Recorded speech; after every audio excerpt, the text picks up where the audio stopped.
Sabuwar waƙar mawaƙi Hamisu Breaker mai suna "Babbar Mace". Assalamu alaikum, barkanku da warhaka, barkanku da arzikin ƙara kasancewa da mu a wannan tashar tamu mai albarka, wanda muke kawo muku waƙoƙi a kodayaushe a faɗin duniya.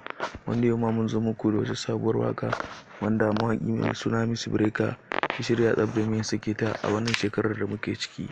Amma kafin nan, ku danna mana alamar subscribing, sannan ku danna alamar ƙararrawar sanarwa domin samun ingantattun shirye-shiryenmu da zarar mun ɗaura.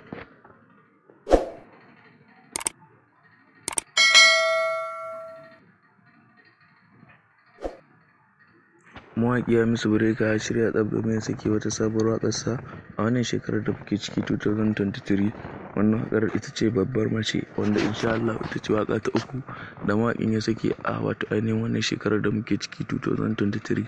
Wanda idan ba za ku manta ba, mawaƙin ya sake wata waƙa mai suna "A Mafarki Na", sannan ya sake bidiyon waƙarsa mai suna "Muradin Zuciya", sannan kuma insha Allah wannan waƙar ita ce take tafe, wanda ita ce za ta zama waƙarsa ta uku a ainihin wannan waƙoƙin da yake sakewa a kowace shekara, wanda ita ce za ta zama waƙar da zai sake a wannan shekarar da muke ciki 2023.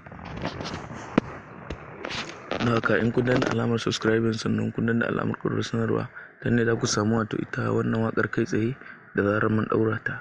Kamar yadda muka yi shirin tsaf domin mu sake ta, in Allah ya yarda nan ba da jimawa ba za mu sake wannan waƙar da muka yi muku alƙawarin za mu kawo muku ita, ma'ana bayan azumi insha Allah za mu kawo muku wannan waƙar ta shahararren mawaƙi mai suna Hamisu Breaker. Da haka ku danna alamar subscribing, sannan ku ci gaba da bibiyar mu a wannan tashar tamu mai albarka. Mun gode da kasancewa da mu. Sabuwar waƙar mawaƙi Hamisu Breaker mai suna "Babbar Mace". Assalamu alaikum, barkanku da warhaka, barkanku da arzikin ƙara kasancewa da mu a wannan tashar tamu mai albarka, wanda muke kawo muku waƙoƙi a kodayaushe a faɗin duniya. Wanda yau ma mun zo muku da wata sabuwar waƙa wanda mawaƙi mai suna Hamisu Breaker ya shirya tsaf domin ya sake ta a wannan shekarar da muke ciki. Amma kafin nan, ku danna mana alamar subscribing, sannan ku danna alamar ƙararrawar sanarwa domin samun ingantattun shirye-shiryenmu da zarar mun ɗaura.